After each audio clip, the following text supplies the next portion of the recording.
ആശ്രയ FM 90. നാടിനൊപ്പം നാട്ടാർക്കൊപ്പം. Red Carpet.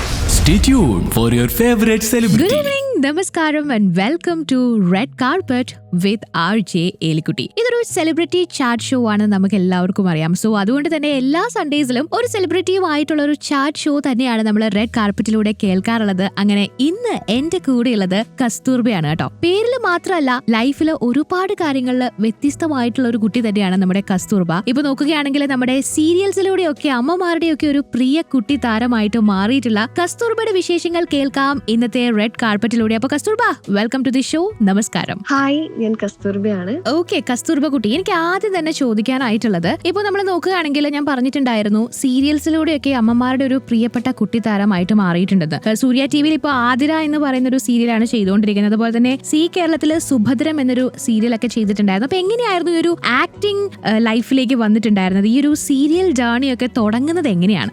ഞാൻ ആദ്യമായിട്ട് ഈ ഒരു ഫീൽഡിലേക്ക് വരുന്നത് ഒരു 3-4 വയസ്സുള്ളപ്പോ അമൃത ടിവിയുടെ കമ്മൽ എന്ന് പറഞ്ഞൊരു ടെലിഫിലിം ഉണ്ടായിരുന്നു. അപ്പൊ എന്റെ അച്ഛൻ ഓൾറെഡി ആഡ് ഒക്കെ ഷൂട്ട് ചെയ്യുന്ന ആഡ് ഡയറക്ടർ ആയിരുന്നു, ആഡ്സ് ഒക്കെ ചെയ്യായിരുന്നു. അപ്പൊ അങ്ങനെ അച്ഛന് കുറച്ച് കോണ്ടാക്ട്സ് ഉണ്ട്. അങ്ങനെ അച്ഛനോട് ഈ കമ്മൽ എന്ന് പറഞ്ഞ ടെലിഫിലിമിന്റെ ഡയറക്ടർ ഒരു ഈ പ്രായത്തിലുള്ള കുട്ടിയെ ആവശ്യമുണ്ട് എന്ന് പറഞ്ഞപ്പോ, അതും ഞങ്ങളുടെ നാട്ടിലാണ് ഷൂട്ട് നടന്നതൊക്കെ. അങ്ങനെ അതിലേക്കാണ് ആദ്യമായിട്ട് അഭിനയിക്കുന്നത്. അശോകൻ സാറിന്റെ മകളായിട്ടായിരുന്നു. ഒരു 2-3 സീനിൽ മാത്രം വരുന്ന ഒരു ക്യാരക്ടർ, പക്ഷെ ആ ഒരു ക്യാരക്ടറിന് ഭയങ്കര ഇമ്പോർട്ടൻസ് ഉണ്ടായിരുന്നു. അങ്ങനെ അതാണ് ഞാൻ ആദ്യമായിട്ട് ക്യാമറയ്ക്ക് മുന്നിൽ വരുന്ന ഒരു സംഭവം. പക്ഷെ എനിക്കത് കൃത്യമായിട്ട് എന്താ ചെയ്തത് എന്നൊന്നും ഓർമ്മയില്ല, കാരണം ഒരു ചെറിയ കുട്ടിയായിരുന്നു. അങ്ങനെയാണ് എന്താ ഈ ഒരു ഫീൽഡിലേക്ക് വരുന്നത്. പിന്നീട് കുറെ കാലം ഒന്നും ചെയ്തില്ല, ഫുൾ സ്കൂളിങ്ങും കാര്യങ്ങളും ഒക്കെ ആയിരുന്നു. ഇതിന്റെ ഇടയിലൊക്കെ ചെറിയ ചെറിയ അച്ഛൻ ചെയ്യുന്ന ആഡുകളിലൊക്കെ മുഖം കാണിച്ചു പോകുന്നു എന്നല്ലാണ്ട് പ്രത്യേകിച്ച് വർക്ക്സ് ഒന്നും ചെയ്തിട്ടില്ലായിരുന്നു. കംപ്ലീറ്റ് ആയിട്ടും അച്ഛനാണ് ഇങ്ങനൊരു ഡ്രീം, അതായത് സിനിമ ചെയ്യണം എന്നൊക്കെ ഉള്ള ഒരു ഡ്രീം ഇൻജെക്ട് ചെയ്യുന്നത് വളരെ ചെറുപ്പത്തിലെ അച്ഛൻ തന്നെയാണ്. ആദ്യമൊക്കെ ഭയങ്കര പേടിയായിരുന്നു, പിന്നീടാണ് ഇഷ്ടപ്പെട്ടു തുടങ്ങിയത്. ഓക്കെ, അപ്പൊ എന്തായാലും ഇപ്പൊ പറഞ്ഞിട്ടുണ്ടായിരുന്നു വളരെ ചെറുപ്പത്തിലാണ് ആക്ടിംഗ് ഒക്കെ സ്റ്റാർട്ട് ചെയ്തിട്ടുണ്ടായിരുന്നത് എന്ന്. പക്ഷെ എന്നാൽ പോലും ആ ഒരു ഫസ്റ്റ് ഡേ ഓഫ് സെറ്റിലുള്ള എക്സ്പീരിയൻസ് എന്തെങ്കിലുമൊക്കെ ഓർമ്മയുണ്ടോ കസ്തൂർബ? ഞാൻ ആദ്യമേ പറഞ്ഞതുപോലെ തന്നെ എനിക്ക് ഒരു 3-4 വയസ്സുള്ളപ്പോഴാണ് ഞാൻ ആദ്യമായിട്ട് അഭിനയിക്കുന്നത്. അപ്പൊ അതുകൊണ്ട് ആ ദിവസത്തെ എക്സ്പീരിയൻസ് അല്ലെങ്കിൽ ആ ഫസ്റ്റ് ഡേ എക്സ്പീരിയൻസ് എനിക്ക് ഓർമ്മയേ ഇല്ല. പക്ഷെ ഓർമ്മയുള്ള പ്രായം 7ാം ക്ലാസ്സിൽ പഠിക്കുമ്പോഴാണ് ആദ്യമായിട്ടൊരു സിനിമ ചെയ്യുന്നത്. അത് ഓഡിഷൻ വഴി കിട്ടിയതാണ്. ആൻഡ് അത് കൊച്ചോ പോലോ അയ്യപ്പക്കോലോ ആയിരുന്നു. സിദ്ധാർത്ഥ ശിവ സാർ ഡയറക്ട് ചെയ്ത മൂവിയായിരുന്നു. അപ്പൊ അതില് ഒരു 14ഓളം കുട്ടികളുടെ ഓഡിഷൻ വഴി സെലക്ട് ചെയ്തിട്ടുണ്ടായിരുന്നു. അപ്പൊ അതില് ഒരാളായിരുന്നു ഞാനും. അതിന്റെ ഫസ്റ്റ് ഡേ എനിക്ക് നല്ല ഓർമ്മയുണ്ട്, കാരണം ആക്ച്വലി ഈ കുട്ടികൾ ഒരു നാട്ടിൻ പ്രദേശത്ത് നീന്തൽ പഠിക്കാൻ വരുന്ന കുട്ടികൾ എന്നുള്ളതേ ഉള്ളൂ. അത്ര ഇമ്പോർട്ടൻസ് ഉള്ള ക്യാരക്ടർ ഒന്നും അല്ല, ക്യാരക്ടറിന് ഒരു നെയിം പോലും ഇല്ല. പക്ഷെ എന്റെ ഫസ്റ്റ് വർക്ക് അത് തന്നെയാണ്. ഞാൻ ആദ്യമായിട്ട് എന്റെ ഓർമ്മയുള്ള പ്രായത്തിൽ അഭിനയിക്കുന്നത് തന്നെയാണ്. അപ്പോ ഞങ്ങൾ ആദ്യത്തെ ദിവസം അവിടെ ഇരിക്കുമ്പോ ഒരു ക്യാമറ എന്റെ നേർക്ക് തിരിഞ്ഞിട്ട് കൂടിയില്ല. ഫുൾ എടുക്കുന്നത് അതിനകത്ത് ലീഡിങ് ക്യാരക്ടേഴ്സ് ചെയ്യുന്നവരുടെ ക്ലോസും വൈഡും അങ്ങനെയൊക്കെയാണ്. അപ്പോ ഞാൻ ആക്ച്വലി ക്യാമറയുടെ ബാക്കിൽ നിന്നിട്ടാണ് അഭിനയിച്ചുകൊണ്ടിരിക്കുന്നത്. നമ്മളവിടെ കളിക്കുന്നുണ്ട്. അപ്പം എനിക്ക് കുറെ ഫ്രണ്ട്സ് കിട്ടി ഒരേ പ്രായത്തിലുള്ള. അപ്പൊ ഞങ്ങള് ഭയങ്കര എൻജോയ്മെന്റ് ആണ്. ആക്ച്വലി ഞങ്ങൾ ഷൂട്ടിന് വന്നതാണ് എന്നുള്ളൊരു വൈബൊന്നും ഇല്ലാണ്ട് ഫുൾ എൻജോയ്മെന്റ് ആയിരുന്നു. പിന്നെ 2ാമത്തെ ദിവസമായപ്പോ കുറച്ചും കൂടി സീരിയസ് ആവാൻ തുടങ്ങി. ഇത് ഇങ്ങനല്ല, നമ്മളിവിടെ കളിക്കാനും പാടാനും ആടാനും വന്നതല്ല, കുറച്ചും കൂടി മെച്ചോർഡായിട്ട് ബിഹേവ് ചെയ്യണം എന്നൊക്കെ മനസ്സിലായി. പിന്നെ അച്ഛൻ കുറച്ചൊക്കെ ഇങ്ങനെ ഇടയ്ക്ക് ക്ലാസ്സുകളൊക്കെ തരാറുണ്ട്. ഇങ്ങനല്ല, നന്നായിട്ട് ആക്റ്റീവായി നിൽക്കണം, അവർ പറയുന്നതൊക്കെ ശ്രദ്ധിക്കണം എന്നൊക്കെ പറഞ്ഞ് അച്ഛൻ എപ്പോഴും കൂടെ ഉണ്ടാവും. അച്ഛനും അമ്മയും ഷൂട്ടിന് പോകുമ്പോൾ ഉണ്ടാവാറുണ്ട്. അപ്പൊ ഫസ്റ്റ് ഡേ എക്സ്പീരിയൻസ് അതായിരുന്നു. ആക്ച്വലി എന്താ നടക്കുന്നതെന്ന് പ്രോസസ് ആവുന്നില്ലായിരുന്നു. കസ്തൂർബ, എനിക്ക് ചോദിക്കാനായിട്ടുള്ളത്, ഈ ഒരു ആക്ടിംഗ് അല്ലാതെ ചെറുതായിട്ട് എഴുതുന്ന ഒരു കാര്യം കൂടിയൊക്കെയാണ്. അപ്പൊ എങ്ങനെയായിരുന്നു ഈ ഒരു റൈറ്റിംഗിലുള്ള ഒരു പാഷനൊക്കെ വന്നിട്ടുണ്ടായിരുന്നത്? അല്ലെങ്കിൽ ആരായിരുന്നു റൈറ്റിംഗിലേക്ക് ഒരു ഇൻസ്പിറേഷൻ ഒക്കെ ആയി മാറിയിട്ടുണ്ടായിരുന്നത്? അതെ, എനിക്ക് റൈറ്റിംഗ് ഭയങ്കര ഇഷ്ടമാണ്. അത് ആക്ച്വലി ഒരു കണ്ടിന്യൂസ് ആയിട്ട് ഞാൻ എഴുതാറൊന്നുമില്ല. അങ്ങനെ വലിയൊരു റൈറ്റർ ആണെന്ന് ഞാൻ ചിന്തിക്കുന്നില്ല. പക്ഷെ ഒരുപാട് എനിക്ക് ഇമോഷൻ ഹാൻഡിൽ ചെയ്യാൻ പറ്റാത്തൊരു സിറ്റുവേഷൻ വരുമ്പോൾ എഴുതാറുണ്ട്. ലൈക്ക് ഇപ്പം ഭയങ്കര സന്തോഷം വരുമ്പോഴും ഭയങ്കര സങ്കടം വരുമ്പോഴും കുറച്ചൊക്കെ എഴുതും. അത് ശരിയാണോ തെറ്റാണോ അതൊന്നും നോക്കത്തില്ല, ചുമ്മാ എഴുതും. പിന്നെ എനിക്കൊരു ഇൻസ്റ്റഗ്രാം പേജ് ഉണ്ട്, അതില് ചുമ്മാ എഴുതിയിടും എന്നല്ലാതെ അതിനൊരു റൈറ്റർ എന്ന് വിളിക്കാൻ പറ്റുമോന്നൊന്നും അറിയില്ല. പിന്നെ റൈറ്റിംഗ് ഇഷ്ടമാണ്, അതായത് ഞാൻ എന്റെ ഇമോഷൻ ബാലൻസ് ചെയ്യുന്നത് റൈറ്റിങ്ങിലൂടെ ആണെന്ന് തോന്നിയിട്ടുണ്ട്. പിന്നെ ഇൻസ്പയർ ചെയ്തത് ആക്ച്വലി അത് ഞാനായിട്ട് എൻ്റെ ഒരു ഇമോഷനെ ബാലൻസ് ചെയ്യാൻ കണ്ടെത്തിയൊരു സിസ്റ്റം ആണെന്ന് ഞാൻ വിശ്വസിക്കുന്നതല്ല. അത് വേറൊന്നും എന്നെ അങ്ങനെ ഇൻസ്പയർ ചെയ്തിട്ടില്ല. അത് എഴുതി കഴിയുമ്പോൾ ഭയങ്കര ഒരു റിലീഫ് എനിക്ക് ഫീൽ ചെയ്യാറുണ്ട്. സന്തോഷത്തിന്റെ ആയാലും സങ്കടത്തിന്റെ ആയാലും ഏത് ഇമോഷന്റെ ആയാലും ഒരു റിലീഫ് ഫീൽ ചെയ്യാറുണ്ട്. അതുകൊണ്ട് അങ്ങനെ ഫോളോ ചെയ്യുന്നു, അതങ്ങനെ എന്താ കാത്തു സൂക്ഷിക്കുന്നേ ഉള്ളൂ. Okay okay. അപ്പൊ എന്തായാലും എനിക്ക് ആദ്യമേ തൊട്ട് ചോദിക്കാനായിട്ട് ഞാനിങ്ങനെ വെമ്പൽ കൊണ്ട് നിൽക്കുന്ന ഒരു കാര്യം ഉണ്ടായിരുന്നു. അത് മറ്റൊന്നുമല്ല, കസ്തൂർബയുടെ പേരിനെ പറ്റിയാണ് കേട്ടോ. വളരെ വെറൈറ്റി ആയിട്ടുള്ളൊരു പേരാണ്, നമ്മൾ അത്രയും അങ്ങോട്ട് കേട്ടിട്ടില്ലാത്ത ഒരു പേരും കൂടിയാണ്. പക്ഷെ അതുപോലെ തന്നെ എനിക്ക് വളരെ അതിശയം തോന്നിയിട്ടുള്ള ഒരു കാര്യം എന്ന് പറഞ്ഞിട്ടുണ്ടെങ്കിൽ കസ്തൂർബയുടെ വീട്ടിലുള്ള ആളുകളുടെ പേരുമാണ്. എല്ലാം ഒരു വെറൈറ്റിയാണ്. അപ്പം ഈ ഒരു പേരിന്റെ ബാക്കിലൊക്കെ എന്തെങ്കിലും ഒരു സ്റ്റോറി ഉണ്ടോ? അതിനെപ്പറ്റിയൊക്കെ ഞങ്ങളോടൊന്ന് പറയാമോ? അത് എല്ലാരും ചോദിക്കാറുണ്ട് പേരിലെ വെറൈറ്റിയെ പറ്റിയിട്ട്. സംഭവം എന്റെ അച്ചാച്ചനിൽ തുടങ്ങപ്പെട്ട ഒരു പ്രോസസ് ആണെന്ന് ഞാൻ വിചാരിക്കുന്നത്. കാരണം അച്ചാച്ചൻ ഒരു വലിയ കമ്മ്യൂണിസ്റ്റുകാരനായിരുന്നു, ഒരു കമ്മ്യൂണിസ്റ്റ് പ്രവർത്തകനായിരുന്നു. അതുകൊണ്ട് തന്നെ മക്കൾക്ക് എല്ലാവർക്കും കമ്മ്യൂണിസ്റ്റുകാരുടെ പേരിടണം എന്നുള്ളത് പുള്ളിയുടെ വലിയൊരു നിർബന്ധമായിരുന്നു തോന്നുന്നു. അങ്ങനെ എന്റെ അച്ഛന് എങ്കിൾസ് എന്നും അച്ഛന്റെ ബ്രദറിന് ലെനിനെന്നും ഇട്ടു. അങ്ങനെ പിന്നെ ഒരു മകളുണ്ട്, മകൾക്ക് പ്രിയദർശിനി ഇട്ടു. അപ്പൊ പ്രിയദർശിനി മാത്രം ഒരു വേറിട്ട് നിൽക്കുന്ന പേര്. അപ്പോൾ അതിലും ഒരു സ്റ്റോറി ഉണ്ട്. പ്രിയദർശിനി ഇന്ദിരാഗാന്ധിയുടെ ഫുൾ നെയിം ആണ്. അച്ചാച്ചൻ പറയുന്നത് ഇന്ത്യ കണ്ടിട്ടുള്ളതിൽ വെച്ച് ഏറ്റവും ധീരയായ വനിത ഇന്ദിരാഗാന്ധി ആവുമ്പോൾ എന്റെ മകൾക്ക് ഇന്ദിരാഗാന്ധി എന്നല്ല, ഇന്ദിരാഗാന്ധിയുടെ ഫുൾ നെയിം അല്ലാതെ വേറെ എന്ത് പേരിടും എന്നൊരു ചോദ്യം വരികയും അങ്ങനെ പ്രിയദർശിനി ആവുകയും ചെയ്തതാണ്. പിന്നെ അവരുടെ പേര് അങ്ങനെ ആയപ്പോ എന്റെ അച്ഛൻ എന്റെയും എന്റെ ബ്രദറിന്റെയും പേരും കുറച്ച് വെറൈറ്റി ആയിട്ട് പിടിച്ചു. അങ്ങനെ എനിക്ക് കസ്തൂർബ എന്നും എന്റെ ബ്രദറിന് ബീധോവൻ എന്നും പേരിടുകയാണ് ചെയ്തത്. അപ്പൊ കസ്തൂർബയില് പൊളിറ്റിക്സ് ഉണ്ടോ എന്ന് ചോദിച്ചാൽ ആ പേര് ഭയങ്കര ഇഷ്ടപ്പെട്ടത് കൊണ്ട് ഇട്ടതാണ്. ഗാന്ധിജിയുടെ ഭാര്യയുടെ പേരാണ്. പിന്നെ ബ്രദറിന് ബീധോവൻ ഇട്ടു, അത് ഒരു മ്യൂസിഷ്യന്റെ നെയിം, അതും ആ നെയിമിലുള്ള പ്രത്യേകത കൊണ്ട് ഇട്ടതാണ്.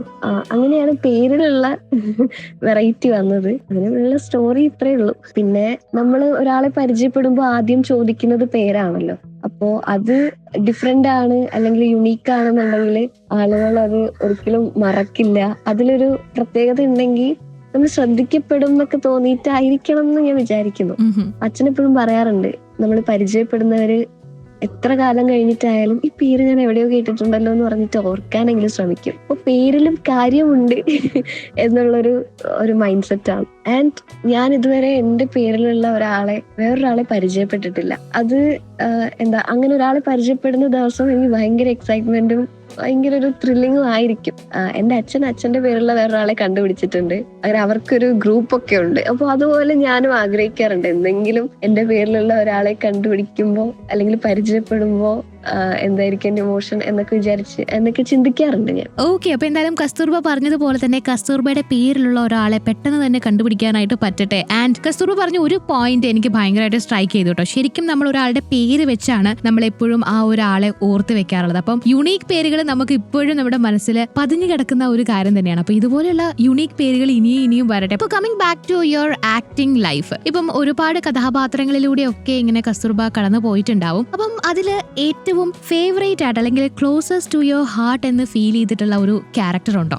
അങ്ങനെ ഒരുപാട് ക്യാരക്ടേഴ്സ് ഞാൻ ചെയ്തിട്ടില്ലെങ്കിലും ചെയ്ത ക്യാരക്ടേഴ്സിൽ എനിക്ക് ഒരുപാട് ഇഷ്ടപ്പെട്ട ഭയങ്കര പ്രിയപ്പെട്ട ക്ലോസ് ടു ഹാർട്ട് എന്ന് പറയുന്ന ഒരു ക്യാരക്ടർ സലീനയാണ്. അത് ആദി സാർ ഡയറക്ട് ചെയ്ത പന്ത് സിനിമയിലെ ക്യാരക്ടറാണ്. അപ്പൊ അതിൽ സലീനെ ഇഷ്ടപ്പെടാൻ കാരണം ആ കുട്ടി ചൈൽഡ് മാരേജിന് ഇരയാകപ്പെടുന്ന ഒരു പെൺകുട്ടിയുടെ ക്യാരക്ടറാണ്. ഭയങ്കര ഇമോഷണൽ ആയിട്ടുള്ള ഒരു സീൻ മാത്രമാണ് അതിനകത്ത് എനിക്കുള്ളൂ എങ്കിലും ആ സിനിമ ത്രൂ ഔട്ട് ആ ഒരു ക്യാരക്ടറിനെ പറ്റി പറഞ്ഞു പോകുന്നുണ്ട്, മെൻഷൻ ചെയ്യപ്പെടുന്നുണ്ട്. അപ്പോൾ എനിക്ക് ആ ക്യാരക്ടർ ഒരുപാട് ഇഷ്ടമുള്ള ഒരു ക്യാരക്ടറാണ്. നമുക്കൊരു എമ്പതി തോന്നുന്ന, ഒരു സിമ്പതി ഒക്കെ തോന്നുന്ന അത്തരത്തിലുള്ള ഒരു ക്യാരക്ടറാണ് സലീന.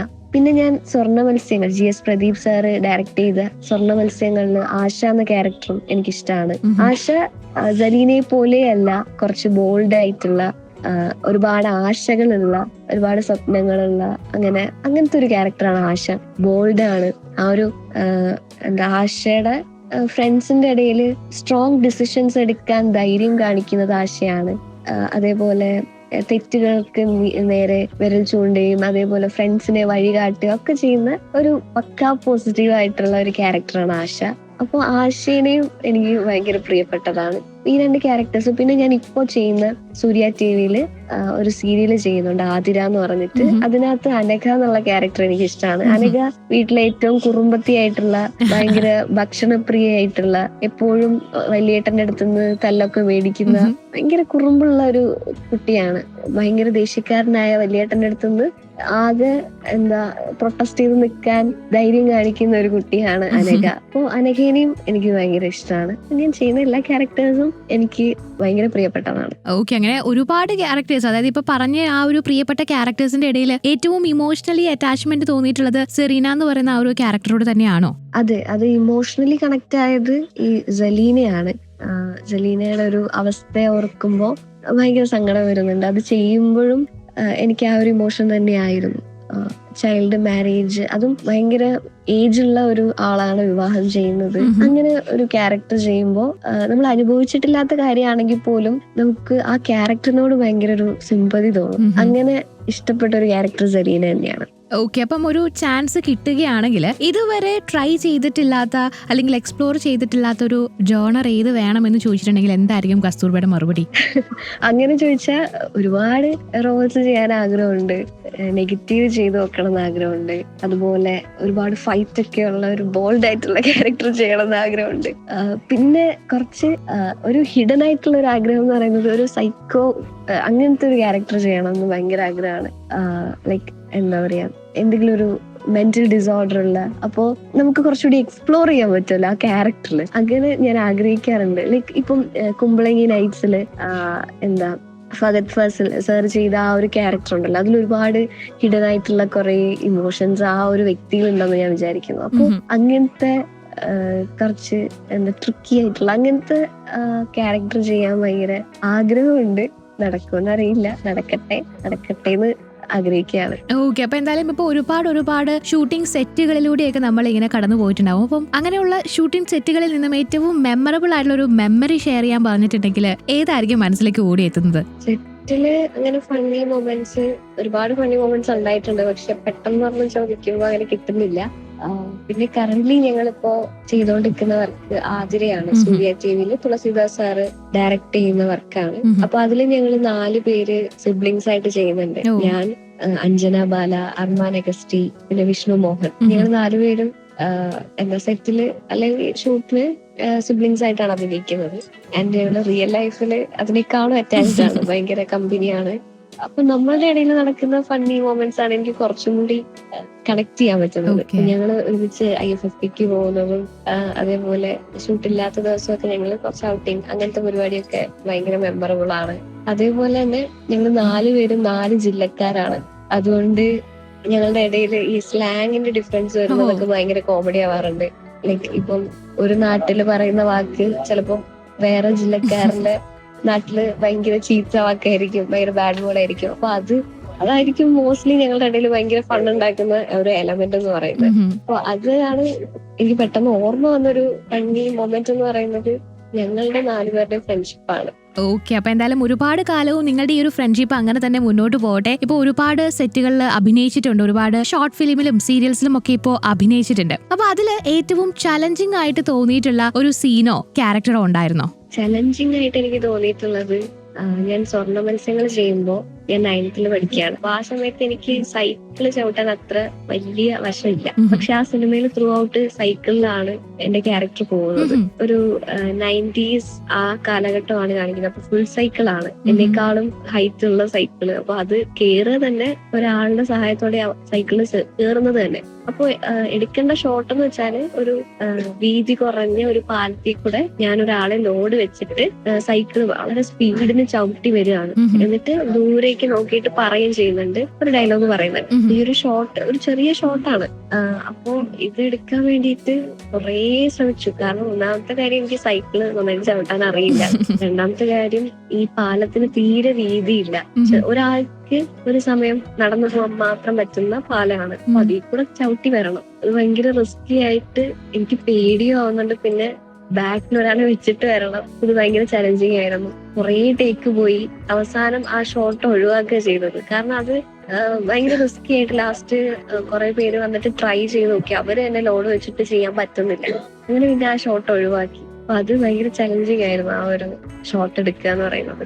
ഓക്കെ, അപ്പൊ അതുപോലെ തന്നെ നമ്മൾ ഇത്രയും നേരം ഈ ഒരു അഭിനയത്തെ പറ്റിയും ആ ഒരു പാഷനെ പറ്റിയൊക്കെയാണ് കസ്തൂർബയോട് സംസാരിച്ചുകൊണ്ടിരുന്നത്. പക്ഷെ അതിന്റെ ഇടയ്ക്ക് ഞാനൊരു കാര്യം കേട്ടിട്ടുണ്ടായിരുന്നു. കസ്തൂർബയുടെ പ്രൊഫഷൻ, ബൈ പ്രൊഫഷൻ കസ്തൂർബ ആരാണെന്ന് ചോദിച്ചിട്ടുണ്ടെങ്കിൽ ഒരു സൈക്കോളജി സ്റ്റുഡന്റ് ആണെന്നുള്ളത്. എങ്ങനെയാണ് ഈ ഒരു ആക്ടിങ്ങും സൈക്കോളജിയും തമ്മിലുള്ള ഒരു ബന്ധം വന്നിട്ടുണ്ടായിരുന്നത്? അത് ആക്ച്വലി നല്ലൊരു ചോദ്യമാണ്. കാരണം ആക്ട്രസ് ഒരിക്കലും അല്ലെങ്കിൽ ആക്ടിങ് ഒരു പ്രൊഫഷൻ ആക്കണം എന്നുള്ളത് എന്റെ വീട്ടിലും സപ്പോർട്ട് ചെയ്യാത്തൊരു കാര്യമാണ്. ആക്ടിങ് എന്റെ പാഷൻ കൊണ്ട് ഞാൻ ചെയ്യുന്നതാണ്. അതല്ലാതെ ഒരു പ്രൊഫഷൻ ഉണ്ടാവണം എന്നുള്ളത് എന്റെ അമ്മയ്ക്കൊക്കെ ഭയങ്കര നിർബന്ധം. അതുകൊണ്ട് തന്നെ ഞാനിപ്പോ സൈക്കോളജി സ്റ്റുഡന്റ് ആണ്. ഫാത്തിമ മാതാ നാഷണൽ കോളേജ് കൊല്ലത്ത് BSc psychology 3rd year student ആണ്. സൈക്കോളജിസ്റ്റ് ആവുക എന്നുള്ളത് തന്നെയാണ്, ഒരു ചൈൽഡ് സൈക്കോളജിസ്റ്റ് ആവാനാണ് ആഗ്രഹം. അപ്പോൾ അത് പ്രൊഫഷൻ ആക്കണം എന്നാണ് ആഗ്രഹം. സൈക്കോളജി ഞാൻ ചൂസ് ചെയ്തത് ഒരുപാട് ഇഷ്ടപ്പെട്ടിട്ടാണ്. കാരണം എനിക്ക് ഒരാളെ കേൾക്കാൻ ഇഷ്ടമാണ്. അപ്പോൾ ആളുകളുടെ ഇമോഷൻസ് മനസ്സിലാക്കാനും അവരെ കൂടുതൽ സപ്പോർട്ട് ചെയ്യാനും ഇഷ്ടമാണ്. അതുകൊണ്ട് തന്നെ സൈക്കോളജി എനിക്ക് ഇഷ്ടപ്പെട്ട് ഞാൻ എടുത്ത ഒരു സബ്ജക്റ്റ് ആണ്. ആക്ട്രസ് ആയില്ലെങ്കിൽ സൈക്കോളജിസ്റ്റ് എന്നൊന്നുമില്ല. ആക്ട്രസും ആവണം സൈക്കോളജിസ്റ്റും ആവണം എന്നുള്ളതാണ് ഇപ്പോഴത്തെ ഒരു ഗോൾ എന്ന് പറയുന്നത്. അങ്ങനെ പറയാൻ പറ്റുള്ളൂ, അല്ലാതെ ഇതല്ലെങ്കിൽ അത് എന്നൊന്നുമില്ല കേട്ടോ. ഓക്കെ ഓക്കെ, അപ്പൊ എന്തായാലും കസ്തൂർബയുടെ ആഗ്രഹം പോലെ തന്നെ ഒരു ചൈൽഡ് സൈക്കോളജിസ്റ്റ് ആവാനായിട്ട് പറ്റട്ടെ ബൈ പ്രൊഫഷൻ. പക്ഷേ ആക്ടിംഗ് രംഗത്ത് ഒരുപാട് നേട്ടങ്ങൾ കൈവരിക്കാനും കസ്തൂർബയ്ക്ക് സാധിക്കട്ടെ കേട്ടോ. അപ്പൊ കസ്തൂർബ ഷൂട്ടിംഗ് സമയം അല്ലാത്ത സമയം കുറച്ച് ഫ്രീ ടൈം ഉണ്ടാവുമല്ലോ. അപ്പൊ എങ്ങനെയായിരിക്കും കസ്തൂർബയുടെ ഒരു നോർമൽ ഡേ എന്ന് പറയുന്നത്? ഷൂട്ടില്ലാത്ത ദിവസം വർക്കിംഗ് ഡേ ആണെങ്കിൽ ഓഫ് കോഴ്സ് കോളേജിലായിരിക്കും. പിന്നെ കോളേജ് 3 മണി വരെയും കോളേജ് തന്നെയാണ്. അവിടെ ഇത്രയും ദിവസം ഷൂട്ടെന്ന് പറഞ്ഞ് പോകാതിരുന്നതിന്റെ ഒരുപാട് കാര്യങ്ങൾ പെൻഡിങ് ആയിരിക്കും. റെക്കോർഡായാലും പ്രോജക്റ്റ് ആയാലും. അപ്പൊ അതെല്ലാം പിന്നെ ബാക്ക് ടു നോർമൽ ആക്കുക എന്ന് പറയുന്നത് ഭയങ്കര ബുദ്ധിമുട്ടാണ്. അതുകൊണ്ട് ഫസ്റ്റ് ഡേ കുറച്ച് ഹാർഡ് വർക്ക് ചെയ്യേണ്ടി വരും. ഷൂട്ട് കഴിഞ്ഞിട്ട് ചെല്ലുന്ന ആദ്യത്തെ ദിവസം കുറച്ച് എന്നെ സംബന്ധിച്ച് കുറച്ച് ചലഞ്ചിങ് ആണ്. ഫ്രണ്ട്സ് ആയാലും ഒക്കെ ഒരുപാട് ഹെൽപ്പ് ചെയ്യും. അത് കഴിഞ്ഞിട്ട് പിന്നെ വർക്കിംഗ് ഡേ അല്ലാന്നുണ്ടെങ്കിൽ എന്തെങ്കിലുമൊക്കെ ബുക്സ് വായിക്കാൻ എനിക്ക് ഇഷ്ടമാണ്. ചെറിയ നോവൽസ് അല്ലെങ്കിൽ എന്തെങ്കിലും കഥാബുക്കുകൾ അല്ലെങ്കിൽ ജീവചരിത്രങ്ങൾ അങ്ങനെ എന്തെങ്കിലുമൊക്കെ വായിച്ചുകൊണ്ടിരിക്കാനൊക്കെ ഒരുപാട് ഇഷ്ടമാണ്. പിന്നെ ഫോൺ നോക്കുക, സോഷ്യൽ മീഡിയയിലാണ്. അല്ലെങ്കിൽ അങ്ങനെ വളരെ പ്ലെയിൻ ആയിട്ട് എല്ലാവരുടെയും ലൈഫ് പോകുന്ന കണക്ക് വളരെ നോർമൽ ആയിട്ടാണ് പോവുക. അല്ലാതെ എന്താ പറയാ ഭയങ്കര ഹെൽത്ത് കോൺഷ്യസോ അങ്ങനെയൊന്നും അല്ല ഞാൻ. നോർമലി അങ്ങനെ അല്ല. എപ്പോഴും വിചാരിക്കാറുണ്ട് ഭയങ്കര പ്ലാൻ ചെയ്ത് ചെയ്യണം. പക്ഷെ പ്ലാനിങ് മാത്രമാണ് കറക്റ്റ് ആയിട്ട് നടക്കുക. വേറെ ഒന്നും കറക്റ്റ് നടക്കാറില്ല.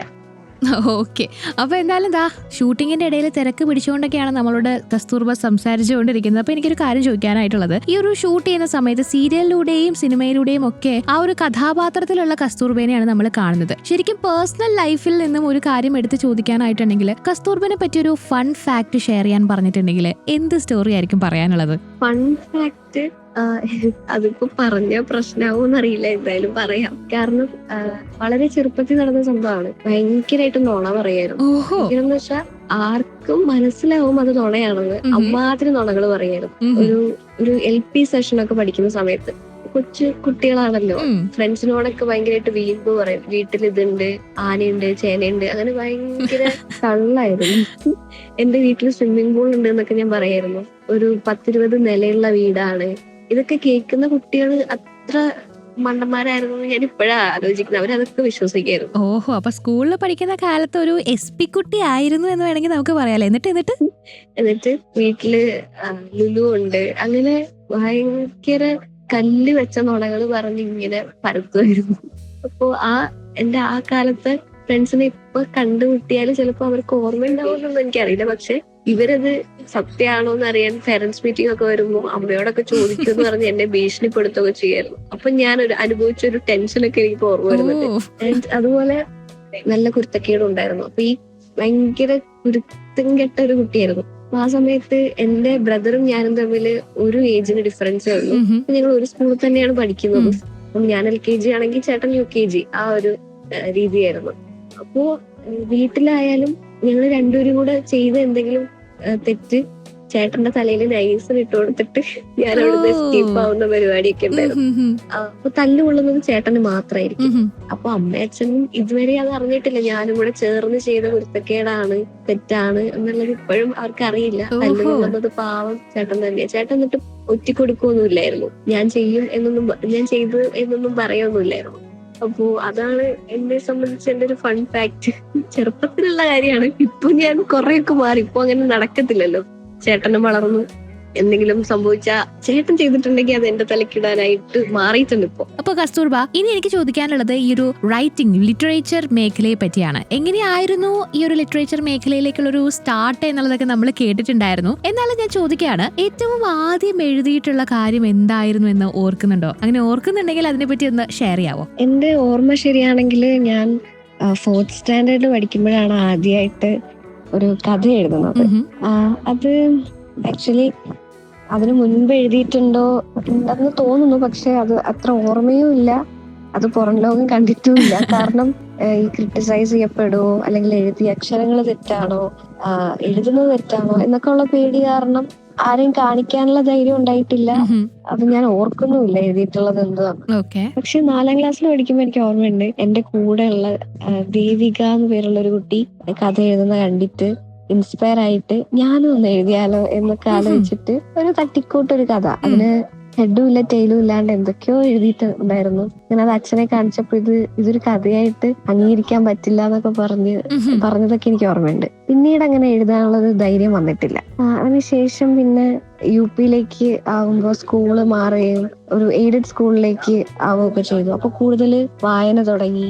അപ്പോഴാണ് പുസ്തകങ്ങളായിട്ട് കുറച്ച് അടുപ്പം തുടങ്ങിയത്. അതിനു മുൻപ് 4th വരെ ഞാനൊരു CBSE സ്കൂളിലായിരുന്നു. അപ്പൊ അവിടെ അങ്ങനെ നമുക്ക് ലൈബ്രറി യൂസ് ചെയ്യാനുള്ള ഒരു ഓപ്ഷൻ ഉണ്ടായിരുന്നില്ല. പക്ഷെ ഞാൻ UP സ്കൂള് എയ്ഡഡ് സ്കൂളിലേക്ക് മാറിയപ്പോ അവിടെ ടീച്ചേഴ്സ് ആയാലും എല്ലാരും പുതിയ പുസ്തകങ്ങളെ കുറിച്ച് ചർച്ച ചെയ്യും. അപ്പൊ അത് വായിക്കണം എന്ന് പറയും, നിർബന്ധിച്ച് വായിപ്പിക്കാൻ തുടങ്ങി. അങ്ങനെ വായിക്കാൻ ഇഷ്ടപ്പെട്ടു തുടങ്ങിയപ്പോഴാണ് എഴുതാനും തുടങ്ങിയത്.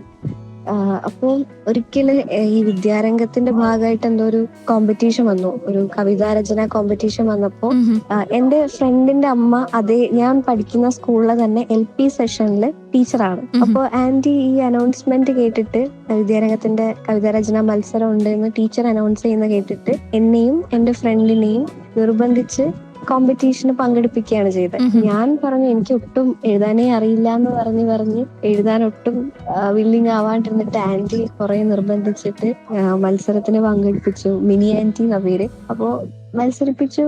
പ്രൈസ് അനൗൺസ് ചെയ്തപ്പോ എനിക്ക് ഫസ്റ്റ് ഉണ്ടായിരുന്നു. ഞാൻ ആക്ച്വലി ഞെട്ടിപ്പോയി. ആന്റിയും ഒരുപാട് എക്സൈറ്റഡ് ആയിട്ട് എൻ്റെ അടുത്ത് ചോദിച്ചു, അറിയത്തില്ലെന്ന് പറഞ്ഞിട്ട് പോയി ഫസ്റ്റ് മേടിച്ചല്ലേ എന്ന്. അപ്പോ എങ്ങനെ എഴുതണം എന്നോ അല്ലെങ്കിൽ ഇതൊക്കെയാണ് എഴുതേണ്ടത് എന്നറിയില്ലെങ്കിൽ പോലും ആദ്യമായിട്ട് എഴുതിയ കവിതയ്ക്ക് ഒരു ഫസ്റ്റ് പ്രൈസ് കിട്ടി. ഒരു ചെറിയ സ്കൂളാണ്. ആ സ്കൂളിൽ ഒരു കുറച്ച് കുട്ടികൾ മാത്രം പങ്കെടുത്തൊരു കോമ്പറ്റീഷൻ ആണെങ്കിലും ആ ഒരു ഫസ്റ്റ് എന്റെ ലൈഫിലെ ഭയങ്കര വലിയൊരു അംഗീകാരമായിട്ടാണ് എനിക്ക് അന്ന് ഫീൽ ചെയ്തത്. അത് എഴുതിയത് അമ്മ എന്ന് പറഞ്ഞിട്ടൊരു ടോപ്പിക്കിലായിരുന്നു കവിത എഴുതിയത്. അത് ആക്ച്വലി എനിക്ക് ഓർമ്മയും ഇല്ല എന്തായിരുന്നു ഞാൻ എഴുതിയെന്നൊന്നും കറക്റ്റ് ഓർമ്മയില്ല. പക്ഷെ അതെന്റെ ലൈഫിൽ ഞാൻ എഴുതണം എന്ന് എന്നെ മോട്ടിവേറ്റ് ചെയ്ത ഒരു സംഭവം അതാണ്. ഓക്കെ, അപ്പൊ എന്തായാലും മിനി ആന്റി അന്ന് പുഷ് ചെയ്ത് വിട്ടത് പിന്നെ അങ്ങോട്ട് ഫലവത്തായി എന്ന് തന്നെ പറയാം. അങ്ങനെ ഒരു ഫസ്റ്റ് പ്രൈസ് ഒക്കെ കരസ്ഥമാക്കിക്കൊണ്ട് വന്നിട്ടുള്ള, ശരിക്കും പറഞ്ഞിട്ടുള്ള ഒരു ആസ്പയറിംഗ് റൈറ്റർ എന്ന് തന്നെ നമുക്ക് കണ്ണും പറയാം നമ്മുടെ കസ്തൂർബ കുട്ടീനെ തന്നെ. അതുപോലെ തന്നെ ഇപ്പോ വായനയൊക്കെ കുറച്ച് തുടങ്ങിയിട്ടുള്ള ഒരാളാണെന്നൊക്കെ പറഞ്ഞിട്ടുണ്ടായിരുന്നു. അങ്ങനെ വായിച്ച കഥകളില് അല്ലെങ്കിൽ ക്ലാസിക് മലയാളം നോവലിൽ നിന്നൊക്കെ ഒരു ക്യാരക്ടർ ലൈഫിലേക്ക് എടുക്കണം എന്ന് വിചാരിച്ചിട്ടുണ്ടെങ്കിൽ അത് ഏതായിരിക്കും, അത് എന്തുകൊണ്ടായിരിക്കും? ഇങ്ങനെ നോവൽസിലെ കഥാപാത്രമായിട്ട് ചെയ്യണം എന്ന് തോന്നിയിട്ടില്ലെങ്കിലും ഓരോ നോവല് വായിക്കുമ്പോഴും ഓരോ കഥാപാത്രമായിട്ടും നമ്മൾ ഓരോരുത്തരും മാറാറുണ്ടല്ലോ. അതെല്ലാ വായനക്കാരും അങ്ങനെയാണെന്നാണ് ഞാൻ വിചാരിക്കുന്നത്. അങ്ങനെ വായിക്കുമ്പോഴാണ് ആ ഒരു നോവലിന് ജീവൻ ഉണ്ടാവുന്നത്. അപ്പോ അല്ലാതെ ഒരു ക്യാരക്ടർ ആയിട്ട് അഭിനയിക്കണം എന്ന് അങ്ങനെ പേഴ്സണലി ആഗ്രഹം തോന്നിയത് recent Ram care of Anandhi. നമുക്ക് ഈ സോഷ്യൽ മീഡിയയിൽ ഒരുപാട് ചർച്ച ആയ ആ ഒരു നോവലിലെ മല്ലി എന്നുള്ള ക്യാരക്ടർ എനിക്ക് പേഴ്സണലി ഇഷ്ടപ്പെട്ട ഒരു ക്യാരക്ടറാണ്. അതിനകത്ത് ആനന്ദിയും ഓക്കെ ആണെങ്കിലും മല്ലിക്കൊരു സ്പെഷ്യൽ സ്പേസ് ആ വായനക്കാരുടെ മനസ്സിലുണ്ടാവും. അതേപോലെ തന്നെ ഇപ്പൊ പത്മരാജന്റെ സ്ത്രീ കഥാപാത്രങ്ങള്, അങ്ങനെ ഒരുപാട് ബോൾഡ് ആയിട്ടുള്ള ചലഞ്ചിങ് ആയിട്ടുള്ള ഒരുപാട് ക്യാരക്ടേഴ്സ് നമ്മുടെ നോവൽസിലുണ്ടല്ലോ. അങ്ങനെ ചോദിക്കുകയാണെങ്കിൽ ഒരു പെർട്ടിക്കുലർ വൺ പറയാൻ പറ്റില്ല. ഓക്കെ, അപ്പൊ എന്തായാലും ആഗ്രഹിക്കുന്ന ഒരുപാട് കഥാപാത്രങ്ങൾ കസ്തൂർബയ്ക്ക് കിട്ടിക്കൊണ്ടിരിക്കട്ടെ എന്ന് തന്നെ ആശംസിച്ചുകൊണ്ട് ഞാൻ അടുത്തൊരു ചോദ്യത്തിലേക്ക് പോവാണ്. ഈ റൈറ്റിംഗ് എന്ന് പറയുന്നത് നമ്മൾ ഒറ്റയ്ക്ക് ഇരുന്ന് ചെയ്യാനായിട്ട് ഇഷ്ടപ്പെടുന്ന ഒരു കാര്യമാണ്. കാരണം പലരും അങ്ങനെ പറഞ്ഞു കേൾക്കാറുണ്ട്, ഏകാന്തതയിൽ നിന്നാണ് ഇത്തരത്തിലുള്ള ക്രിയേറ്റിവിറ്റികളൊക്കെ പുറത്തേക്ക് വരുന്നത് എന്നുള്ളത്. പക്ഷെ നമ്മൾ ആക്ടിംഗിലേക്ക് നോക്കുമ്പോഴത്തേക്കും അതൊരു ഒരുപാട് പേരുടെ ചുറ്റും നിന്ന് ഒരു ബഹളത്തിന്റെ ഇടയിൽ നിന്ന് നമ്മൾ ചെയ്യുന്ന ഒരു കാര്യമാണ്. അപ്പം കസ്തൂർബയുടെ ഈ രണ്ട് ക്രിയേറ്റീവ് സൈഡുകളെ പറ്റി നോക്കുമ്പോൾ എങ്ങനെയാണ് അത് ബാലൻസ് ചെയ്യുന്നത്? ഒന്ന് ഭയങ്കര ഏകാന്തതയോട് നമ്മൾ ചെയ്യേണ്ട ഒരു കാര്യമാണ്, ഒന്ന് ഒരുപാട് ഒച്ചയും ബഹളത്തിന്റെ ഇടയിൽ നിന്ന് നമ്മൾ ചെയ്യേണ്ട ഒരു കാര്യമാണ്. അപ്പം ഇത് രണ്ടും എങ്ങനെയാണ് ബാലൻസ് ചെയ്യാറുള്ളത്? ഞാൻ പെട്ടെന്ന് അഡാപ്റ്റ് ആവുന്ന ഒരു പേഴ്സൺ ആണെന്ന് എനിക്ക് തോന്നിയിട്ടുണ്ട്. കുറച്ച് ഫ്ലെക്സിബിൾ ആണ്. അതുകൊണ്ട് തന്നെ ഇപ്പോ റൈറ്റിംഗിലേക്ക് വരികയാണെങ്കിൽ കുറച്ച് പേഴ്സണൽ സ്പേസിലിരുന്ന് അങ്ങനെ ചെയ്യേണ്ട ഒരു കാര്യം, ഞാൻ പേഴ്സണൽ സ്പേസ് എൻജോയ് ചെയ്യുന്ന ഒരു വ്യക്തിയാണ്. ഒറ്റയ്ക്ക് ഇരിക്കാനായാലും ഒറ്റയ്ക്ക് ട്രാവൽ ചെയ്യാനായാലും ഒറ്റയ്ക്ക് കാര്യങ്ങൾ ചെയ്യാൻ എനിക്ക് ഇഷ്ടമാണ്. അതേസമയം ഒരു ടീമിന്റെ കൂടെ നിന്നൊരു ഗ്രൂപ്പ് വർക്ക് ചെയ്യാൻ ഇഷ്ടമാണ്. ആ ഗ്രൂപ്പിൽ ഫുൾ എഫേർട്ട് ഇട്ട് ഇൻവോൾവ് ചെയ്ത് നിൽക്കാൻ ഇഷ്ടമാണ്. ഒരുപാട് ഇങ്ങനെ ഗ്യാതറിങ്സ് ഇഷ്ടമാണ്. അപ്പോൾ അങ്ങനെ പെട്ടെന്ന് ഞാൻ അഡാപ്റ്റ് ചെയ്യുന്ന ഒരു ടൈപ്പ് ആയതുകൊണ്ട് എനിക്കിത് വലിയ പ്രശ്നമില്ലാതെ ബാലൻസ് ആയി പോവാറുണ്ട്. അങ്ങനെ പെട്ടെന്ന് ഒറ്റയ്ക്ക് ഒരു ദിവസം ഒരു റൂമിൽ ഇരിക്കേണ്ടി വന്നാലും അങ്ങനെ ഒരു ഏകാന്തത ഫീൽ ചെയ്യോ അല്ലെങ്കിൽ ഡിപ്രഷനിലേക്ക് പോകും, അങ്ങനെ ഒരു പ്രശ്നമില്ല. കാരണം ഞാൻ എൻ്റെ പേഴ്സണൽ സ്പേസ് ഭയങ്കരമായിട്ട് എൻജോയ് ചെയ്യാൻ ശ്രമിക്കാറുണ്ട്. അതെനിക്ക് ഇഷ്ടമാണ് അങ്ങനെ ഒറ്റയ്ക്ക് ഇരിക്കാനും. ഇപ്പൊ കസ്തൂർബ ചെറുപ്പകാലം തൊട്ട് ഇത്രയും വയസ്സ് വരെ അഭിനയത്തിൽ ഉള്ള ഒരാളാണ്. ഒരുപാട് സിനിമ, സീരിയൽസ്, ഷോർട്ട് ഫിലിമിലൊക്കെ അഭിനയിച്ചിട്ടുണ്ട്. ചെറിയ ചെറിയ റോളുകളാണെങ്കിലും വലിയ വലിയ റോളുകളിലാണെങ്കിൽ പോലും. അപ്പം നമുക്ക് എല്ലാം ഈ ഒരു സെറ്റിൽ നിന്നൊക്കെ ഒരു എക്സ്പീരിയൻസ് ഉണ്ടായിട്ടുണ്ടാവാം. ആ എക്സ്പീരിയൻസിൽ നിന്നൊക്കെ നമ്മുടെ ലൈഫിലേക്കായാലും കരിയറിലേക്കായാലും ഒരു ലെസൺ എടുത്തിട്ടുണ്ടാവും അല്ലെ? അപ്പം എന്തായിരുന്നു ഇത്രയും നാളത്തെ ആ ഒരു ജേർണിയിൽ കസ്തൂർബയുടെ ഒരു ടേക്ക് അവേ എന്ന് പറയുന്നത്? ഞാൻ എൻ്റെ ലൈഫിന്റെ ഒരുപാട് ഭാഗങ്ങൾ പഠിച്ചു കഴിഞ്ഞു എന്നൊന്നും വിചാരിക്കുന്നില്ല. ഇനിയും ഒരുപാട് കാര്യങ്ങൾ പഠിക്കാനുണ്ട്. പഠിപ്പിക്കാനും ആളുകളുണ്ടാവും. പഠിക്കാൻ ഞാൻ റെഡിയോ ആണെന്ന് വേണം പറയാൻ. അപ്പോ എനിക്ക് ഇത്രയും നാളത്തെ ഒരു ലൈഫ് എക്സ്പീരിയൻസ് വെച്ച് എനിക്ക് തോന്നിയ ഒരു കാര്യം എന്ന് വെച്ചാല്, ഇപ്പൊ നമുക്കൊരു ഡ്രീം ഉണ്ട്, ഒരു എയിം ഉണ്ട് എന്നുണ്ടെങ്കിൽ നമ്മൾ കണ്ടിന്യൂസ് ആയിട്ട് അതിന് എഫേർട്ട് ഇട്ടോണ്ടേ ഇരിക്കുക. അല്ലാതെ ഡ്രീം ഉണ്ട് എന്ന് പറഞ്ഞുകൊണ്ടോ അല്ലെങ്കിൽ അതിനെ ഇങ്ങനെ ഡ്രീം ചെയ്തുകൊണ്ടിരിക്കുക മാത്രം ചെയ്താല് ഒരു കാര്യം ഉണ്ടാവാൻ പോണില്ല. അപ്പോ നമ്മളെ പോലുള്ള വളരെ സാധാരണക്കാരുടെ സ്വപ്നം സാക്ഷാത്കരിക്കണം എന്നുണ്ടെങ്കിൽ നമ്മൾ തന്നെ മുന്നിട്ടിറങ്ങുക. എല്ലാ ദിവസവും സ്ഥിരമായിട്ട് അതിന് വേണ്ടിയിട്ടുള്ള എഫേർട്ട് ഇടുക. അപ്പൊ ഇന്നൊരു 20% എഫേർട്ട് ഞാൻ ആ ഒരു ഡ്രീമിന് വേണ്ടി ഇട്ടു. നാളെ 20% ഇടാൻ ഞാൻ റെഡി ആയില്ല എന്നുണ്ടെങ്കിൽ ആ ഒരു ഡ്രീമിന് അർത്ഥമില്ല, അല്ലെങ്കിൽ ആ ഒരു ഗോളിലേക്ക് നമ്മൾ എത്താൻ ഇനിയും ഒരുപാട് ദൂരം പോകേണ്ടി വരും. അപ്പൊ സ്ഥിരതയോടെ ചെയ്യാൻ മാത്രം പറ്റുന്നുണ്ടെങ്കിലേ നമ്മൾ ആ ഡ്രീമിനെ യഥാർത്ഥമായിട്ട് സ്നേഹിക്കുന്നുള്ളൂ, അല്ലെങ്കിൽ അത് അച്ചീവ് ചെയ്യണമെന്ന് നമ്മൾ മനസ്സിൽ തീരുമാനിച്ചിട്ടുള്ളൂ. അപ്പോൾ അങ്ങനെ ഒരു കൺസിസ്റ്റൻസി ഉണ്ടാവുക, നിരന്തരമായിട്ട് ശ്രമിച്ചുകൊണ്ടേയിരിക്കുക. ഈവൻ തോറ്റാലും ജയിച്ചാലും എന്തോ ആവട്ടെ, റിസൾട്ട് എന്തോ ആവട്ടെ, അത് കിട്ടുന്നത് വരെ, ആ ഒരു ഡ്രീം അച്ചീവ് ചെയ്യുന്നത് വരെ എഫേർട്ട് ഇടാൻ മറക്കരുത് എന്നുള്ളതാണ്.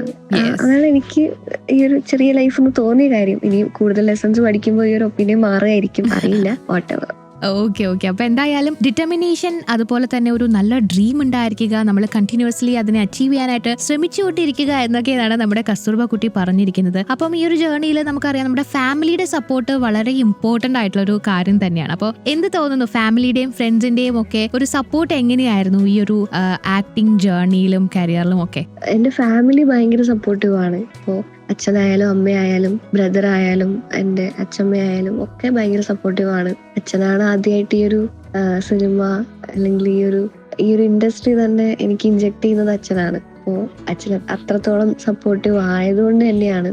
പിന്നെ അച്ഛൻ ആണ് വർക്ക്സ് ഒക്കെ സെലക്ട് ചെയ്യുന്നതായാലും, എന്തെങ്കിലും പുതിയ വർക്ക് വന്നാലും അതിനെപ്പറ്റി ഫുൾ അന്വേഷിച്ച് കാര്യങ്ങളെല്ലാം മനസ്സിലാക്കുന്നതൊക്കെ അച്ഛൻ തന്നെയാണ്. പിന്നെ അമ്മ ഫുൾ ടൈം എൻ്റെ കൂടെ ഉണ്ടായിരിക്കും. ഞാൻ ഏത് വർക്കിന് പോയാലും അമ്മ എൻ്റെ വലം കൈയായിട്ട് അങ്ങനെ കൂടെ ഉണ്ടാവും. അതുകൊണ്ട് അമ്മയും ഭയങ്കര സപ്പോർട്ടീവാണ്. പിന്നെ ബ്രദറ് അങ്ങനെ പ്രത്യക്ഷത്തിൽ സപ്പോർട്ടൊന്നും ചെയ്യുന്നില്ലെങ്കിലും ആളും സപ്പോർട്ടീവ് ആയതുകൊണ്ടാണ് എനിക്ക് വർക്കിനൊക്കെ പോകാൻ പറ്റുന്നത്, ഷൂട്ടിനൊക്കെ വരാൻ പറ്റുന്നതൊക്കെ അങ്ങനെയാണ്. പിന്നെ ഫ്രണ്ട്സിന്റെ കാര്യം പറയുകയാണെങ്കിൽ ഇപ്പൊ ക്ലാസ്സസ് ഒരുപാട് മിസ്സാകുമ്പോൾ അവരെന്നെ ഹെൽപ്പ് ചെയ്യാറുണ്ട്. എക്സാം ടൈം ആകുമ്പോൾ റെക്കോർഡ് എഴുതുന്നതിനായാലും എല്ലാത്തിനും അവരിങ്ങോട്ട് ചോദിക്കും, എന്തെങ്കിലും ഹെൽപ്പ് വേണമെങ്കിൽ പറയണം എന്ന് പറഞ്ഞിട്ട് അങ്ങനെ ഹെൽപ്പ് ചെയ്യും. പിന്നെ കോളേജില് ടീച്ചേഴ്സൊക്കെ ഭയങ്കര സപ്പോർട്ടീവ് ആണ്. അറ്റൻഡൻസിന്റെ കാര്യം വന്നാൽ തന്നെ കസ്തൂർബ ചെയ്തോളൂ, നമുക്കത് വന്നിട്ട് പിന്നെ എന്തെങ്കിലും നമുക്ക് അറേഞ്ച് ചെയ്യാം എന്നൊക്കെ ഉള്ള രീതിയിൽ ഭയങ്കര സപ്പോർട്ടീവായിട്ട് തന്നെ കൂടെ നിൽക്കുന്ന ഒരു കോളേജ് കൂടിയാണ് എനിക്ക് കിട്ടിയിട്ടുള്ളത്. പിന്നെ ഡിപ്പാർട്ട്മെന്റിലായാലും HOD, പിന്നെ എൻ്റെ ക്ലാസ് ടീച്ചർ ബിനോദ് സാറ് എല്ലാവരും ഭയങ്കര സപ്പോർട്ടീവാണ്. അവരുടെ എല്ലാവരുടെയും സപ്പോർട്ട് കൊണ്ടാണ് ആക്ച്വലി പുതിയ വർക്ക്സ് ഒക്കെ ചെയ്യാൻ പറ്റുന്നത്, എനിക്ക് എൻ്റെ ഡ്രീമിലേക്ക് സഞ്ചരിക്കാൻ പറ്റുന്നത്. ഈ സപ്പോർട്ട് ചെയ്യുന്നത് പോലെ തന്നെ ഒരുപാട് നെഗറ്റീവ്സ് പറയുന്നവരും ഉണ്ട്.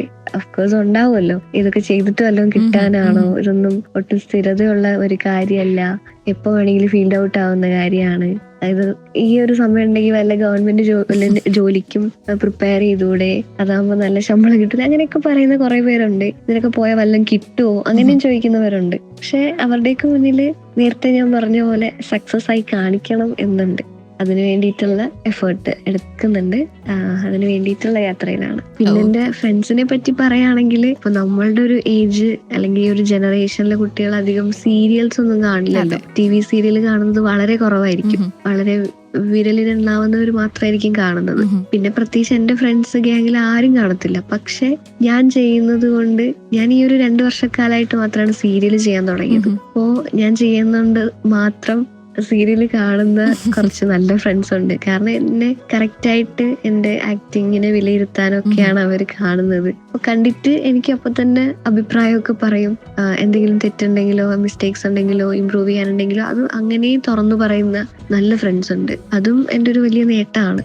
ഓക്കെ അപ്പൊ എന്തായാലും ആ ഒരു ഫ്രണ്ട്ഷിപ്പിന്റെ സപ്പോർട്ടും അതുപോലെ തന്നെ ഫാമിലിയുടെ സപ്പോർട്ടും ഒക്കെ തുടർന്നും ജീവിതത്തിൽ ഉണ്ടാവട്ടെ എന്ന് തന്നെ പറയാണ്. അപ്പോൾ ഇനി എനിക്ക് ചോദിക്കാറായിട്ടുള്ളത് കസ്തൂർബ, എങ്ങനെയാണ് ഈ ഫാൻ മൊമെന്റുകളെയൊക്കെ കൈകാര്യം ചെയ്യാറുള്ളത്? കാരണം ഇത്തരത്തിലുള്ള സീരിയൽസിലൊക്കെ അഭിനയിക്കുന്ന സമയത്ത് ഒരുപാട് അപ്രിസിയേഷൻസ് വരാനായിട്ടുള്ള ചാൻസുകൾ ഉണ്ട്. നേരിട്ട് കാണുമ്പോൾ പലരും അപ്രിഷിയേറ്റ് ചെയ്യാനായിട്ട് ഓടി എത്താറൊക്കെ ഉണ്ടല്ലോ. അപ്പൊ നമ്മുടെ മനസ്സിലൊരു പ്രത്യേക ഫീലൊക്കെ തോന്നാറുണ്ട്. അപ്പം എങ്ങനെയാണ് ആ ഒരു സിറ്റുവേഷൻ ഒക്കെ വരുമ്പോൾ ഹാൻഡിൽ ചെയ്യാറുള്ളത്, മാനേജ് ചെയ്യാറുള്ളതൊക്കെ? അങ്ങനെ ഒരുപാട് ഫാൻ മൂവ്മെന്റ്സ് ഒന്നും ഉണ്ടായിട്ടില്ല. പക്ഷെ ഇപ്പൊ സീരിയൽ ചെയ്യാൻ തുടങ്ങിയിട്ട് 2 വർഷമാവുന്നേ ഉള്ളൂ. ആദ്യം ചെയ്യുന്നത് സുഭദ്രം എന്ന് പറഞ്ഞ സീരിയലാണ്. സി കേരളത്തില് ഡോക്ടർ ജനാർദ്ദനൻ സാറ് ഡയറക്ട് ചെയ്തതാണ്. അതിനകത്ത് എന്റെ ക്യാരക്ടറിന്റെ പേര് ആര്യ എന്നായിരുന്നു. ഒരു ചിത്രകാരിയാണ്. അതുപോലെ ഒരു പെയറുണ്ട്, അതിനകത്തൊരു പാർട്ട്ണർ ഉണ്ട്. ആൻഡ് അതില് കുറച്ച് റൊമാൻസ് സീക്വൻസ് അങ്ങനെയൊക്കെയാണ്. ഭയങ്കര ലവിങ് ആയിട്ടുള്ള ഒരു കപ്പിളിന്റെ സ്റ്റോറിയൊക്കെ അതിനകത്ത് പോകുന്നുണ്ട്. അപ്പോ ആ ഒരു സമയത്ത് കുറച്ച് ആന്റിമാരും കുറച്ച് പ്രായമായ അമ്മമാരൊക്കെ ഓടി വന്നിട്ട് നമ്മളെ ക്യാരക്ടറിലേ വിളിക്കും. കാരണം അവർക്ക് നമ്മുടെ ശരിക്കുള്ള പേരൊന്നും അറിയില്ലായിരിക്കും. പുറത്തൊക്കെ ഞാൻ കോളേജ് വിട്ട് വരുമ്പോഴോ അല്ലെങ്കിൽ ഫാമിലി ആയിട്ട് പുറത്ത് ഫുഡ് കഴിക്കാൻ പോകുമ്പോഴോ അങ്ങനെയൊക്കെ നിൽക്കുമ്പോൾ ഓടി വന്നിട്ട് ആര്യ എന്ന് വിളിച്ചിട്ട് അടുത്ത് വരാറുണ്ട്. അപ്പൊ ആര്യയോട് ആദ്യം ചോദിക്കുന്നത് ഹരി എവിടെയാണ്, അതായത് എന്റെ പാർട്ട്ണർ, എന്റെ ക്യാരക്ടർ ചെയ്യുന്ന ആ വ്യക്തി എവിടെ, അല്ലെങ്കിൽ ഹരിക്ക് സുഖമാണോ, അങ്ങനെയൊക്കെയാണ് ചോദിക്കുക. അപ്പൊ അത് ഭയങ്കര സന്തോഷം തോന്നുന്നൊരു മൊമെന്റ് ആണ്. ആ ഒരു മൊമെന്റ് സത്യത്തിൽ അങ്ങനെ എൻജോയ് ചെയ്യാറുണ്ട്. കാരണം നമ്മളെ പേര് വിളിക്കുന്നതിനേക്കാളും ക്യാരക്ടറിൽ വിളിക്കുമ്പോൾ അത് അവരെ ഏറ്റെടുത്തല്ലോ എന്നറിയുമ്പോൾ ഭയങ്കര സന്തോഷമാണ്. അത് ആക്ച്വലി കൂടുതൽ ക്യാരക്ടേഴ്സ് ചെയ്യാനായാലും ആ ക്യാരക്ടർ തന്നെ കുറച്ചുകൂടി നന്നായിട്ട് ചെയ്യാനും എപ്പോഴും മോട്ടീവ് ആവാറുണ്ട്. ഫാൻ മൊമെന്റ്സ് വളരെ കുറവാണെങ്കിലും ഇത്തരത്തിലുള്ള ചെറിയ ചെറിയ മൊമെന്റ്സ് ഞാൻ ഭയങ്കരമായിട്ട് എൻജോയ് ചെയ്യാറുണ്ട്. ഓക്കെ, അപ്പൊ എന്തായാലും നമുക്കറിയാം ആക്ടിങ് എന്ന് പറയുന്നത് ഒരു ക്രിയേറ്റീവ് പ്രോസസ്സ് തന്നെയാണല്ലേ. ഇപ്പം പുതിയ പുതിയ റോളുകളിലേക്കൊക്കെ വരുമ്പോൾ അല്ലെങ്കിൽ പുതിയ പുതിയ ക്യാരക്ടേഴ്സ് ഒക്കെ കസ്തൂർബിനെ തേടി എത്തുമ്പോൾ ആ ഒരു ക്യാരക്ടറിന് വേണ്ടിയിട്ട് എങ്ങനെയാണ് പ്രിപ്പറേഷൻസ് നടത്താറായിട്ടുള്ളത്? ഒരു ക്യാരക്ടറിന് വേണ്ടി പ്രിപ്പയർ ആവുന്നത് ആക്ച്വലി ഒരു ഓഡിഷൻ കഴിഞ്ഞാൽ തന്നെ ഞാൻ പ്രിപ്പയർ ചെയ്യും. കാരണം ആ ഓഡിഷനിൽ ഞാൻ ചെയ്തത് അങ്ങനെ വന്നിട്ട് റൂമിൽ വന്ന് മിററിൽ ചെയ്ത് നോക്കും, ഞാൻ എവിടേക്ക് എന്തൊക്കെ മിസ്റ്റേക്ക് ചെയ്തു. അല്ലെങ്കിൽ ഞാൻ ഫോണിൽ സ്വന്തമായിട്ട് സെൽഫ് വീഡിയോ റെക്കോർഡ് ചെയ്തിട്ട് പിന്നെ ഇങ്ങനെ കണ്ട് അനലൈസ് ചെയ്യും, എന്തൊക്കെ മിസ്റ്റേക്ക് വന്നു, എങ്ങനെയൊക്കെ ചെയ്യാൻ പാടില്ലായിരുന്നു. അങ്ങനെ കണ്ടിന്യൂസ്ലി ഞാൻ ഇങ്ങനെ ചെയ്യാറുണ്ട്. അപ്പോൾ അത് കുറെ കൂടി എൻ്റെ ഒരു പേടിയെ മാറ്റാൻ അല്ലെങ്കിൽ പേടി കുറയ്ക്കാൻ അത് സഹായിക്കാറുണ്ട്. ഒരു ക്യാരക്ടറിന് ആവശ്യമായിട്ടുള്ളത് എന്താണെന്ന് ഡയറക്ടർ വഴിയോ അല്ലെങ്കിൽ ADs ഒക്കെ നമ്മളോട് പറഞ്ഞു തരുമല്ലോ. അതനുസരിച്ച് എന്റേതായ ഒരു ക്രിയേറ്റീവ് പ്രിപ്പറേഷൻ എന്ന് പറയുന്നത് ഞാനിങ്ങനെ കണ്ണാടിക്ക് മുന്നിൽ നിന്ന് ചെയ്തു നോക്കാറുണ്ട്. കുറെ പേരൊക്കെ പറയും നമ്മൾ അച്ഛന്റെ മുന്നിലോ അല്ലെങ്കിൽ അമ്മയുടെ മുന്നിലോ നിന്ന് പെർഫോം ചെയ്യണം, അപ്പോഴാണ് നമുക്ക് ഭയങ്കര കോൺഫിഡൻസ് ഉണ്ടാവുക. അവരുടെ മുന്നിൽ പെർഫോം ചെയ്യാൻ നമുക്ക് മടിയില്ലെങ്കിൽ നമുക്ക് ലോകത്ത് ആരുടെ മുന്നിലും പെർഫോം ചെയ്യാൻ പ്രശ്നം ഉണ്ടാവില്ലെന്ന് പറയും. പക്ഷെ എനിക്കിപ്പോഴും അച്ഛന്റെ അമ്മയുടെയൊക്കെ മുന്നിൽ നിന്ന് എന്തെങ്കിലും ചെയ്യാൻ ഭയങ്കര ബുദ്ധിമുട്ടാണ്. അതൊന്ന് മാറ്റിയെടുക്കണം എന്ന് വിചാരിക്കുന്നുണ്ട്. അപ്പോ അത് എൻ്റെ ഒരു ഇപ്പോഴത്തെ ട്രെയിനിങ്ങിന്റെ ഭാഗമായിട്ട് അതും എൻ്റെ ഒരു ബക്കറ്റ് ലിസ്റ്റിലുണ്ട്. ആ ഒരു ഫിയർ കൂടി മാറ്റണം. അപ്പൊ കുറേ നേരമായിട്ട് നമ്മൾ കസ്തൂർബ കുട്ടിയുടെ വിശേഷങ്ങളൊക്കെ ഇങ്ങനെ കേട്ടുകൊണ്ടിരിക്കുകയായിരുന്നു. അപ്പോൾ ലാസ്റ്റ് ബട്ട് നോട്ട് ലീസ്റ്റ്, അപ്പൊ എന്തൊക്കെയാണ് അപ്കമിങ് പ്രോജക്ട്സ്? വളരെ എക്സൈറ്റഡ് ആയിട്ട് കാത്തുകൊണ്ടിരിക്കുന്ന എന്തെങ്കിലും റോളുകളൊക്കെ ഉണ്ടോ? ഇപ്പൊ ഒരു പുതിയ ഒരു വർക്ക് ഓൺ ആവാനായിട്ടുണ്ട്. പക്ഷെ അതിനെപ്പറ്റി കൂടുതൽ ഡീറ്റെയിൽസ് പറയാൻ പറ്റുന്ന ഒരു സാഹചര്യം അല്ലാത്തത് കൊണ്ട്, ഇങ്ങനെ റിവീൽ ചെയ്യാൻ പറ്റാത്തത് കൊണ്ട് മാത്രം പറയുന്നില്ല. പക്ഷെ ആ ഒരു ക്യാരക്ടർ എനിക്ക് കുറച്ച് ചലഞ്ചിങ് ആണ്. എനിക്ക് പേഴ്സണലി പേടിയുള്ള ഒരുപാട് കാര്യങ്ങൾ ചെയ്യേണ്ട ഒരു ക്യാരക്ടറാണ്. സോ എനിക്കത് ചലഞ്ചിങ്ങും പിന്നെ കുറച്ച് പേഴ്സണലി ഇഷ്ടപ്പെട്ട ഒരു ക്യാരക്ടർ കൂടിയാണ്. പിന്നെ പുതിയ പ്രൊജക്ട് എന്ന് പറയുന്നത് ജയൻ ചേർത്തല സാർ ഡയറക്ട് ചെയ്ത ഒരു മൂവി, കിറ്റ്കാറ്റ് എന്ന് പറഞ്ഞൊരു മൂവി ചെയ്തിട്ടുണ്ടായിരുന്നു. അപ്പൊ അതിന്റെ റിലീസിന് വേണ്ടി വെയിറ്റ് ചെയ്യാണ്. അപ്പൊ കറന്റ്ലി സൂര്യ ചാനലില് ആതിര എന്ന് പറഞ്ഞ സീരിയല് ചെയ്യുന്നുണ്ട്. അനഘ എന്നുള്ള ക്യാരക്ടറാണ്. അപ്പൊ അത് കറന്റ്ലി റണ്ണിങ് ആണ്. അപ്പൊ ഇതൊക്കെയാണ് പുതിയ വർക്ക്സ് ഇപ്പോൾ നടന്നുകൊണ്ടിരിക്കുന്നതൊക്കെയാണ്. ഓക്കെ, അപ്പൊ എന്തായാലും ഒരുപാട് സന്തോഷമുണ്ട് നമ്മുടെ കൂടെ ഇത്രയും നേരം ജോയിൻ ചെയ്തതിന്, ഒരുപാട് വിശേഷങ്ങളൊക്കെ നമ്മളുമായിട്ട് പങ്കുവച്ചതിന്. ഇനിയും ലൈഫിൽ ഒരുപാട് ഉയർച്ചകൾ ഉണ്ടാവട്ടെ, ഒരുപാട് ആഗ്രഹിക്കുന്ന ക്യാരക്ടേഴ്സ് കസ്തൂർബയുടെ ലൈഫിലേക്ക് എത്തട്ടെ എന്ന് ആശംസിച്ചുകൊണ്ട് നമ്മൾ നിർത്തുകയാണ് കേട്ടോ. അപ്പോൾ thank you so much Kasturba. അപ്പോൾ ഇന്നത്തെ റെഡ് കാർപ്പറ്റിൽ നമ്മളോട് സംസാരിച്ചുകൊണ്ടിരുന്നത് സിനിമ സീരിയൽ ആക്ട്രസ് ആയിട്ടുള്ള കസ്തൂർബ ഇംഗൽസ് ആയിരുന്നു. ഒരുപാട് വിശേഷങ്ങൾ നമ്മളുമായിട്ട് പങ്കുവെക്കുകയുണ്ടായി. അപ്പോൾ ഇതുപോലെ ഇനിയും നിങ്ങൾ ഇഷ്ടപ്പെടുന്ന ഒരുപാട് സെലിബ്രിറ്റികളുടെ വിശേഷങ്ങളൊക്കെ ആയിട്ട് റെഡ് കാർപ്പറ്റിന്റെ മറ്റൊരു എപ്പിസോഡിൽ ജോയിൻ ചെയ്യുന്നതുവരെ it's me RJ Elikutty signing off. Red carpet, A day with your favourite celebrities. നിങ്ങളുടെ ഇഷ്ടതാരങ്ങൾ എത്തുന്നു ആശ്രയ FM 90. കേൾക്കാം റെഡ് കാർപ്പറ്റ് സെലിബ്രിറ്റി ചാറ്റ് ഷോയിലൂടെ എല്ലാ ഞായറാഴ്ചയും വൈകുന്നേരം 7 മണി മുതൽ 10 മണി വരെ. Stay tune.